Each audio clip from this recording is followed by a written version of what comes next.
ನೀವು ಇಡೀ ಜಗತ್ತಿನಲ್ಲಿ ಎಂಥ imported UK, USA, Australia, Switzerland, America ಎಲ್ಲಿಂದನಾರು ನೀವು ಬ್ಲ್ಯಾಂಕೆಟ್ ತಂದು ಹೊದ್ಕೋಬಹುದು.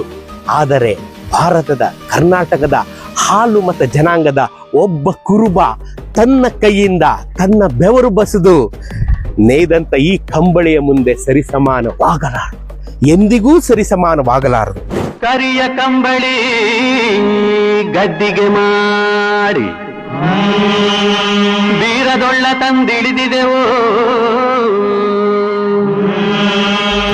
ನೋಡ್ರಿ, ಇದು ಹಾಲು ಮತ್ತು ಜನಾಂಗದ ಕುರುಬ ಜನಾಂಗದವರು ತಮ್ಮ ಕೈಯಿಂದ ಇದನ್ನ ನೇಯ್ದಂತ ಕಂಬಳಿ. ಈ ಕಂಬಳಿ ಹೊತ್ಕೊಂಡ್ಬಿಟ್ರೆ ಎಲ್ಲೆಲ್ಲಿ ಹೋಗಿದೆ ಗೊತ್ತಾ? ಈ ಕಂಬಳಿ ಅಮೆರಿಕಾ, ಜಮ್ಮು ಕಾಶ್ಮೀರ, ದುಬಾಯಿ, ಕಾಶ್ಮೀರದ ಗಡಿಯಲ್ಲಿ ಕಾಯ್ತಾ ಇರತಕ್ಕಂಥ ಯೋಧರಿಗೆ ಈ ಕಂಬಳಿ ಚಳಿಯನ್ನ ತಡೆಯೋದಕ್ಕೆ ಕೊಡಲಾಗಿದೆ. ಇವತ್ತು ನಾನು ರಾಣೆಬೆನ್ನೂರು ತಾಲೂಕು ಮೆಡ್ಲೇರಿ ಗ್ರಾಮದಲ್ಲಿ ಇದ್ದೇನೆ ರೀ. ಅಲ್ಲಿಂದ ಹೋಗುತ್ತೆ ಕಂಬಳಿಗಳು. ಒಬ್ಬ ಹಾಲು ಮತ್ತು ಜನಾಂಗದ ಕುರುಬನೊಬ್ಬ ನೇಯ್ದಂತ ಕಂಬಳಿ, ಜಗತ್ತಿನ ಯಾವ ಬ್ಲ್ಯಾಂಕೆಟ್ಟು ಈ ಕಂಬಳಿಯನ್ನ ಸರಿಗಟ್ಟಣ.